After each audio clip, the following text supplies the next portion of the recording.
잠을 잊은 그대에게 데이터 분석 첫 시간을 시작하겠습니다. 오늘 영상을 통해서 데이터가 무엇인지에 관해서 확실히 개념을 잡으실 수 있을 것으로 기대됩니다. 데이터 거리는데 도대체 데이터란 어떤 것이고 어떻게 수집이 돼야 되고 그걸 내 논문에서 어떻게 분석을 해야 되는 것인가, 그 시작점에서 데이터에 대한 막연한 두려움을 해소하시게 될 겁니다. 오늘 강의는 총 5섹션으로 구성되어 있고요. 강의 마지막에는 사회과학 논문 작성 팁이라고 해서 한 가지 또 유용한 팁을 안내해 드릴 테니까 계속 시청해 주시면 유용한 내용으로 보답하도록 하겠습니다. 자, 그럼 첫 번째 섹션부터 시작하겠습니다. 첫 번째 섹션입니다. 제목을 조금 도발적으로 잡아봤습니다. 데이터는 뭔데 도대체? 라고 하는 그런 막연한 두려움과 막연한 답답함 사이에서 제목을 선정해봤습니다. 자, 그럼 데이터가 어떤 건지 우리 일상생활에 비유를 해서, 제가 이 내용은 2023년부터 겸임교수로서 데이터 분석을 가르치고 있는데요. 거기에서도 적용했던 개념이고, 이 덕분에 수강생들께서 데이터에 대해서 조금은 더 직접적으로 이해하는 데 도움이 되었다라고 하는 개념입니다. 자, 데이터에 대한 여러 정의는 많겠지만 간단하게 살펴보면 내가 경험하는 모든 것들이 데이터가 될 수 있다라는 말로 표현을 할 수가 있습니다. 예를 들어 보겠습니다. 자, 먼저 여기 온라인을 한번 살펴보시면요. 지금 보고 계시는 유튜브는 물론이고 우리가 요즘에 OTT라고 하죠. 이렇게 브랜드명은 학습용으로 얘기를 하는 거니까 광고가 아니다, 이런 것들을 늘 말씀드리고 있습니다. 넷플릭스나 디즈니 플러스나 쿠팡 플레이나 관련된 OTT들이 너무나도 많습니다. 자, 예전에는 막 이런 수신기를 통해서 IPTV를 봤다면 그 수신기를 넘어서는 기능이다라고 해서 오버 더 탑이라고 하는 OTT가 요즘에 너무 일상화가 되었잖아요. 그런데 보고 나면 얼마 있다가 이런 메시지를 받으실 겁니다. 잘 시청하셨습니까? 다음 시리즈 이런 게 있는데 이건 어떠실까요? 이렇게 추천을 해줍니다. 어떤 방식으로 추천을 해줄까요? 각 회사마다 구현하는 기술은 다르겠지만 하나로 모여지는 지점은 이 시청자가 계속해서 머무를 수 있는 형태의 영상을 노출시키고 추천함으로써 지속 시간을 늘리고 플랫폼 입장에서는 그 이후에 수익을 계속 가져가야 하는 그런 관점에서 시청자들에게 새로운 콘텐츠를 추천해준다라고 할 수 있습니다. 그럴 때 시청자들이, 한 시청자가 요런 코미디에 관심을 가지더라. 그러면 그 코미디 채널 내에서도 요 재생 구간에서는 다시 돌려보기를 하더라. 여기서 계속 보더라. 몇 회를 돌려보더라. 이런 것들을 봤던 사람들은 이 다음 콘텐츠도 잘 보더라. 이런 것들이 있지 않겠습니까? 그렇기 때문에 그럼 이 영상 한번 봐보시겠습니까? 이렇게 추천이라고 하는 그런 기능들이 생기게 되는 겁니다. 자, 여기서도 우리가 일상생활에서도 수많은 데이터들에 의해서 살아가고 있다, 이렇게 이해해 주셔도 좋을 것 같고요. 조금 더 우리 디지털 0과 1의 비트의 세계에서 나와서 일상 세계에서도 살펴보자면요. 오프라인에서도 제가 우리 공감하실 겁니다. 아침에 일어나서, 요즘에 이제 습관을 잘 들여가지고 아침에 일찍 일어나게 됐습니다. 그럼에도 불구하고 일을 하려면 에스프레소 한 샷보다는 투 샷으로 그냥 얼음컵에 담아서 먹거든요. 그렇게 계속 먹었을 수도 있고, 아니면 요즘 말하는 아이스 아메리카노를 선호할 수도 있고, 자주 가는 카페가 있다라고 가정을 해보겠습니다.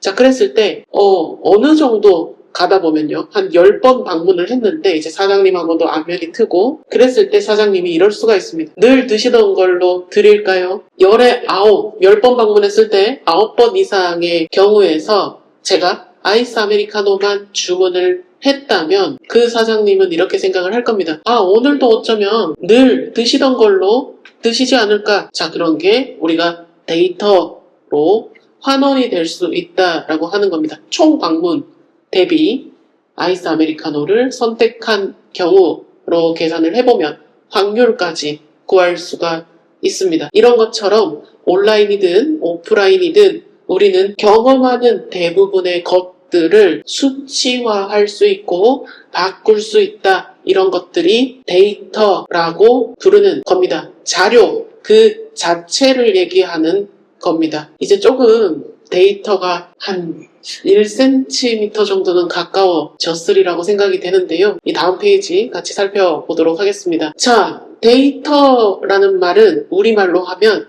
자료입니다. 물론 한글로 쓴 데이터도 외래어라고 해서 우리가 많이 쓰고 있는데요. 우리식으로 표현을 하면 자료라고 하기도 하죠. 흔히 얘기하는 것들 중에 자료가 있고 정보가 있을 때 어떤 차이가 있을까 이런 거는 브릿지로 한번 넣어봤습니다. 자료는요, 그 자체로는 측정된 값입니다. 어떠한 의미라든지 어떠한 막 해석을 요하는 해석 경우에 따라서 또 이럴 수도 있습니다. 아니 이거 자료 보고 해석하는 거 해석 아니야? 이럴 수도 있는데요. 그런 것보다는 전체적으로 뭔가 그 숫자 하나만으로 뭔가를 할 수 없는 원 상태, 원 재료의 상태에 더 가깝다라고 볼 수가 있습니다. 그게 자료라면요. 그 데이터 분석 결과를 가지고 우리 사회에 함의를 만들어내거나 그리고 그거를 통해서 내 설득을 조금 더 강화시키는 방향으로 쓴다면 출판된 결과물을 우리가 정보라고 합니다. 제가 종종 시험 문항을 출제하기도 하는데요. 그럴 때 자료와 정보의 차이를 물어보는 문항을 내기도 합니다. 자, 이런 것들 차이가 어떤 게 있는지 다시 한번 리마인드 해주시면 앞으로 여러모로 유용하실 거라고 판단이 됩니다. 자, 그래서 우리가 논문이 출판되었다라는 말은요, 사회과학 양적 연구 방법을 적용했을 때 기준으로 보면 우리 사회에서 제가 늘 말씀드렸습니다만 왜 그럴까라는 호기심을 가지고 이 현상을 설명할 수 있는 구성 개념, 컨스트럭이라고 하는 구성 개념이라든지 측정할 수 있는 변수들을 가지고 와서 그걸 우리가 연구 모형이라고 하기도 하고요. 이론적 토대에 위에서 올라온 연구 가설을 검증하기 위한 하나의 모형이라고 지난번에 말씀을 드렸습니다. 자, 그렇게 해서 결과적으로 내 말이 맞잖아, 이 가설이 맞잖아 라고 했을 때 그 검증된 결과를 출판을 하게 되면 게재가, 수정 후 게재 이런 게 떠서 수정이 게재가 되고 나면 하나의 정보로서 가치를 가지게 된다, 이런 겁니다. 우리가 어디서 자기 주장 강화하려고 할 때 아니 어떤 논문에서는 이러고요, 저런 논문에서는 저러고요 이런 말 하잖아요. 그럴 때도 정보로서 가치가 있게 되는 거다. 그 가치를 만들기 위한 가장 기본적으로 들어가는 자료들이 데이터이고 오늘 첫 시간이기 때문에 데이터에 대해서 이야기를 하고 있다, 이렇게 봐주시면 좋을 것 같습니다. 자, 그리고 추가해서요, 요즘에는 혹시나 방정형, 비정형 이런 말씀 혹시 들어보셨나요? 그거보다는 더 익숙하게 과거에 빅데이터 이런 말 들어보셨죠? 거기에서 빅이라는 게 이런 게 강조되는 게 아니라 버라이어티라고 있습니다. 3V가 있는데 요즘에 V가 7개 이상 가는 경우도 있습니다만 3V라고 해서 볼륨, 버라이어티, 벨로시티라고 하는 속성들이 있습니다. 방대하거나 다양하거나 빠르거나 그런 속성들을 3V라고 기본적으로 얘기를 하는데요. 거기에서 방점을 둬야 될 거는 다양하다입니다. 예전에는 아마 이 영상을 보시는 선생님들께서는 자, 라떼 토크를 한번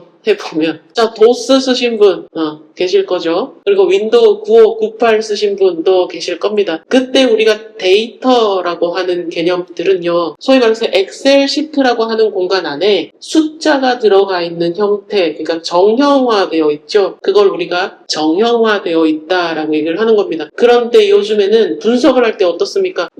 빅데이터 분석이라든지 여러 가지 분석들이 나오잖아요. 그 분석할 때 들어가는 소위 말해서 넣는 그 데이터들의 종류에 제한이 있습니까? 과거 도구들은 제한이 있습니다만 요즘 나오는 도구들은 또 제한이 없는 것들도 있거든요. 그러니까 SNS 게시물이라든지 그림이라든지 그냥 텍스트 형태인데 어떠한 규칙이 있다라든지 그런 형태로 조금 더 예전보다는 확장이 됐다, 그렇게 이해해 주시면 좋고요. 그게 앞서 얘기 드렸던 정형과 반대되는 성질, 그리고 중첩되는 성질이 있다라고 해서 반정형, 비정형이라는 말로 요즘에 구분되기도 한다라는 점을 이해해 주시면 좋을 것 같습니다. 아니면 조금 더 우리 사회과학에 끌어들여서 얘기를 하자면 우리가 얘기하는 로우 데이터라고 하는 거 있죠. 그것도 뭐 정형 데이터에 가깝긴 합니다만 뭐 기회가 되면 설명드리겠습니다만 데이터 클리닝이라는 걸 합니다. 뭐 응답을 하지 않았거나 뭐 여러 가지 이유로 못 쓰게 되는, 요즘에는 온라인에서 서베이를 받는 가능성이 크기 때문에 그런 것들이 자동으로 필터링 될 가능성이 높지만 예전에 우편으로 보내거나 아니면 실제로 사람들한테 출력물을 받는 경우에 그 입력하는 작업을 또 코딩이라고 했습니다. 그 코딩을 하다 보면요, 응답이 다 완료되지 않는 것들도 많이 나옵니다. 그래서 그런 것들, 그런 모든 것들을 포함된 로우 데이터가, 모르겠습니다. 이게 정확하게 들어맞는다 뭐 이런 거는 아니지만 여기서 얘기하는 데이터 레이크에는 좀 뭐 근처에 가볼 수 있지 않을까라는 생각이 듭니다. 웨어하우스라는 거는요, 그러니까 정형화된 데이터가 창고에 들어가 있다, 이런 개념이고요. 데이터 레이크는 온갖 데이터들이 다 흘러 들어와 있다, 이런 개념으로 이해해 주시면 좋을 것 같습니다. 자, 아마 지금 말씀을 듣고 나면 이런 생각이 드실 수도 있어요. 아, 데이터 생각보다 어쩌면 어렵지 않을 수도 있겠는데? 라는 생각이 드실 수도 있습니다. 그게 제 희망사항이기도 하고요. 이해가 안 되시면 다시 한번 돌려보시고 다음 섹션으로 넘어가도록 하겠습니다. 자, 두 번째, 데이터를 얘기할 때 이 말도 많이 나올 겁니다. 모집단이 있고요, 표본 집단이 있습니다. 뭐야, 모집단, 표본 집단 많이 우리 들어봤는데, 우리 뉴스에서도 이런 말 많이 나오는데 뭐 이런 생각 하실 겁니다. 또 간단하게 살펴보고 넘어가도록 하겠습니다. 모집단에서 모는요, 우리 한자에서 엄마를 얘기하는 어미모를 씁니다. 그리고 영어로 얘기하면 population이라는 말로도 씁니다. 자, 모집단은 전체, 그 속성을 가진 전체 대상이 있는 전체 집단입니다. 여기 예로도 들었지만 인구 총조사 같은 걸 하고 난 데이터는 모 집단을 조사한 거다라고 이해를 해주시면 좋을 것 같습니다. 요즘에는 막 집 근처에 GPS 활용해가지고 정부24 앱으로도 신고를 할 수가 있더라고요. 신기한 방법이다라고 생각을 하긴 하는데, 아무튼 이 인구주택 총조사 같은 거를 할 때는 모 집단, 전체 그 집단을 다룬다, 이렇게 이해해 주시면 좋을 것 같습니다. 모 집단에도 마찬가지로 지난번에 심화과정 통계 관련한 부분에서도 말씀드렸던 것처럼 평균과 흩어짐의 정도인 편차가 존재합니다. 그거를 우리가 모평균, 모표준 편차라고 합니다. 일단 여기까지만 이해를 해주시고 다음으로 표본 집단으로 넘어가도록 하겠습니다. 자, 표본 집단이 왜 나왔냐? 우리가 모집단을 항상 조사하면 좋겠지만 이거 너무 오래 걸리고 그 언제 다 찾고 있어요. 우리 시간이 없고 우리는 빨리빨리 뭔가를 해야 되는데, 그래서 그 특성을 가진 사람들 일부만 한번 보자라고 하는 겁니다. 그걸 우리가 표본이라고 하는 거고요. 우리가 뭐 어떤 조직 검사를 할 때도 그런 방식을 쓰기도 하고요. 우리가 사회에서 조사를 할 때도 그런 방식을 쓰기도 합니다. 대부분의 경우에서 표본을 많이 쓰고요. 영어로는 샘플이라고 합니다. 자, 우리가 어디 뭐 화장품이나 뭐 이런 여러 가지 생활용품들을 사러 갔을 때 이거 한번 써보세요 이러면서 예전에 막, 요즘에는 많이 안 주던 애는 되게 막 엄청 많이 주던 경우가 있었습니다. 그거 우리가 샘플이라고 하잖아요. 그거 써보고 괜찮으면 그 제품을 써달라라고 하는 거죠. 그런 식으로 우리가 일상생활에서도 많이 쓰고 있는데, 표본이다 여기서는 모집단의 성격을 가진, 특성을 가진 일부 집단을 표본 집단이라고 한다, 이렇게 이해해 주시면 좋을 것 같습니다. 자, 표본은 어떻게 추출하느냐? 우리가 막 이런 말 많이 씁니다. 무작위 추출이라고 하는, 작위, 뭐 작위적이지 않다, 자기적이다, 뭐 이런 말 하잖아요. 랜덤 샘플링이라는 말로도 쓰긴 합니다. 뭐 뭔가 어떠한 장치 없이, 어떠한 뭐 없이 그 비슷한 속성에 속하는 사람들을 모집할 때 무작위로 뽑는다, 랜덤 샘플링을 한다, 이런 말로 표현을 하기도 하고요. 그렇지 않을 경우들이 있습니다. 뭐 선착순으로 오는 사람을 맞이해야 될 때나 아니면 일정 비율들이 유지돼야 될 때가 있습니다. 그럼 뭐 층화 표본 뭐 이러기도 하는데 그거는 또 기회가 될 때 말씀드리도록 하겠습니다. 뭐 예를 들어서 이쪽 지역에 사는 사람들, 저쪽 지역에 사는 사람들 골고루 봐야 될 때가 있죠. 그리고 의도적으로 뭔가 뭐 장치를 해놓고 비교를 해야 될 때가 있습니다. 그럴 때 우리가 비확률로 추출한다. 그런 말을 쓰기도 합니다. 자, 대부분 사회과학에서는 인구주택 총조사 같은 거 빼고는 표본 자료를 활용을 합니다. 자, 그리고 일반적으로는 200명에서 300명 이상의 이 표본 자료들의 응답값들이 있으면, 표본 자료들이 있으면 일반화가 가능하다라고 통상적으로 알려져 있습니다. 자, 그러면 이게 범용적으로 뭔가 얘기할 수 있게 된다라는 겁니다. 자, 그런데 우리 사회에서는 하나의 사례를 가지고 내가 이랬으니까 여러분들도 그럴 겁니다 라고 해가지고 하나의 사례를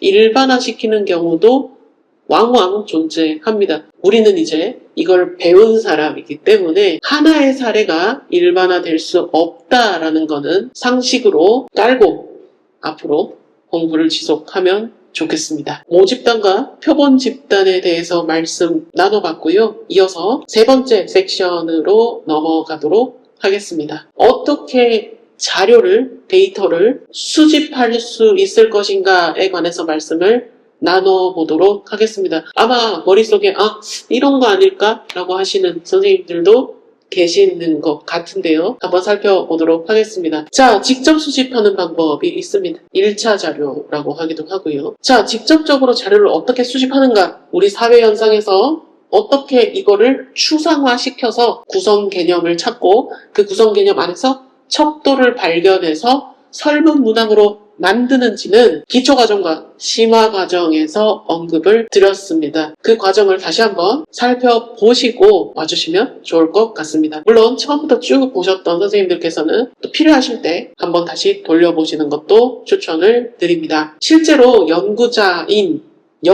스스로 설문문항, 신뢰도와 타당도가 확보된 설문문항을 가지고 이 사회 표본이 될 만한 집단들에게 설문문항을 보내서 응답을 받게 하는 방식입니다. 예전에는 자기기입식으로 해서 우편을 보내기도 했고요. 그리고 다시 회수를 하는 겁니다. 그래서 정말 옛날 논문들 보시면 우편으로 했는데 몇백 부 보냈는데 회수는 몇백 부 돼서 회수율은 몇 %다 라고 하는 것까지 기술되어 있습니다. 요즘에는 그런 부분들이 생략이 돼서 시대의 변화죠. 1차 자료의 장점은 내가 보고자 하는 현상, 연구자가 보고자 하는 현상을 정확하게 측정하고 거기 안에서 관계를 확실히 볼 수 있다라는 장점이 있고요. 단점은 그 과정이 힘들 수 있다. 근데 공부하고 세상 모든 일들이, 대부분의 일들이 그런 것 같습니다만 뭘 하는 거는 일단 힘들다.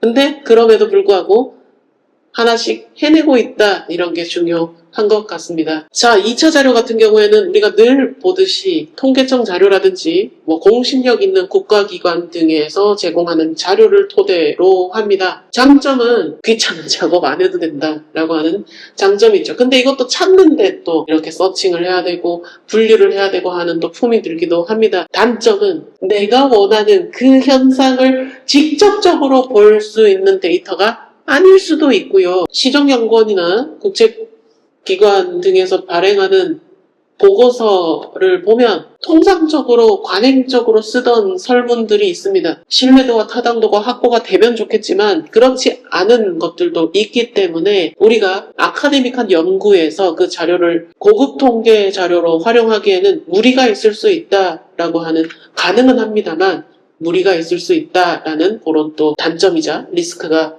있습니다. 자, 그래서 늘 말씀드리는 게, 지난번에도 뭐 문항은 찾았는데 뭐 어떻게 해야 될지 모르겠다, 다 자료는 있는데 어떻게 해야 될지 모르겠다, 이런 거 말씀드린 적이 있는데요. 무작정 데이터만 구했다고 글이 바로 써지지는 않는 이유가 여기에 있습니다. 늘 말씀드리지만 나의 관점에서 왜 그럴까, why 퀘스천이 늘 중요하다, 이런 거는 제가 기초과정부터 늘 매번 강조드리고 있는 것이니까요. 이렇게 살아가면서 왜 그럴까?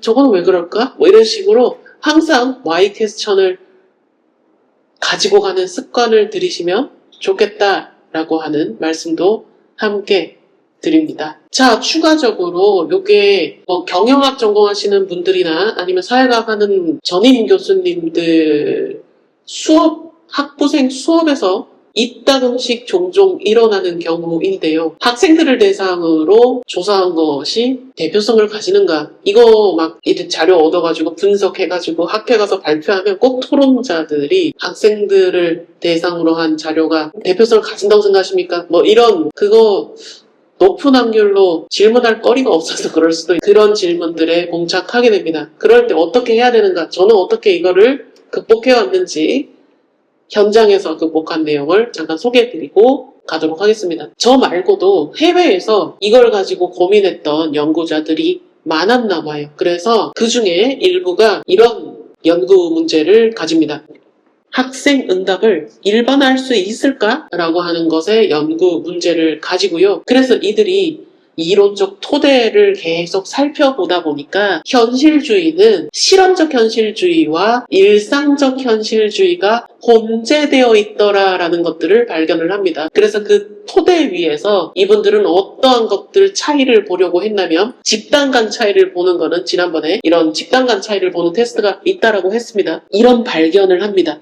대부분은 일상적 현실주의에 초점을 맞춰서 연구를 진행하지만 일상적 현실주의에서 표본이 전체 모집단을 대표하지 못할지라도 그 학생들이죠. 실험적 현실주의로 진행했을 때와 대비해서 통계적 유의 수준에는 그 응답에 큰 차이가 발견되지 않았다라고 하는 겁니다. 자, 그래서 이런 연구를 저는 인용을 해서 디펜스로 활용을 했습니다. 저도 수업 시간에 학생들을 대상으로 수집한 데이터들이 그때 있었기 때문에 와 이거 어떻게 디펜스하지? 이렇게 하다가 찾은 논문입니다. 아마 이 이후에도 이와 관련된 여러 연구들이 많을 거기 때문에 이렇게 필요하시면 디펜스 용도로 이 논문의 내용들을 인용하셔도 무리가 없을 것이다 라고 하는 말씀 드리고 마지막 섹션으로 넘어가겠습니다. 자, 통상적으로 제가 4개의 섹션을 한 강의 때 만드는데요. 종종 이렇게 논문 작성할 때 실질적인 팁도 생각이 나면 같이 엮어서 말씀을 드리고자 합니다. 오늘은 핵심 연구자와 논문 찾기라는 것을 정해봤습니다. 자, 이거를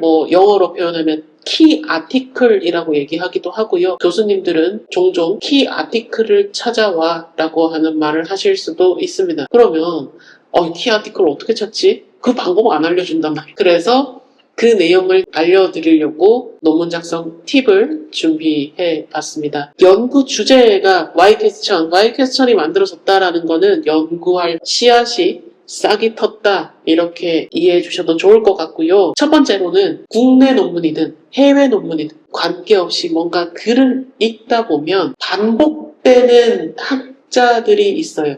반복적으로 인용하는 학자들이 나옵니다. 보통은 논문 하나를 쓸 때 아카데믹 논문 기준으로 논문 30편에서 40편 정도 리뷰를 하는데요. 한 3, 4명으로 압축이 됩니다. 그 사람들이 그 학문 분야에서 대가일 가능성이 굉장히 높습니다. 예를 들면 서비스 퀄리티라고 하면 파라수라만 이런 식으로 나오는 것처럼 만족이라고 하면 올리버 나오는 것처럼 그런 겁니다. 이렇게 찾아가면 그 대가들이 나오고요. 그 대가가 발표한 논문들을 중심으로 맥을 이어가는 것이 맥락을 보고 논리를 잡는 거다라고 하는 겁니다. 자, 그런데 우리나라 논문은 반드시 해외 원문을 살펴봐 주시기를 추천을 드립니다. 왜냐하면 한 사람이 잘못 번역한 거를 가지고 그 후속 논문들이 점을 잇는 거라고 했잖아요. 제가 제일 처음에. 계속 잘못된 거 찾아와야 될 텐데 귀찮으니까 한 사람 잘못 번역한 게 쭉 갈 수도 있거든요. 그래서 그거는 한글 논문일 경우에는 해외로 가서 그 원문을 보고 실제로 그 표현이 맞는지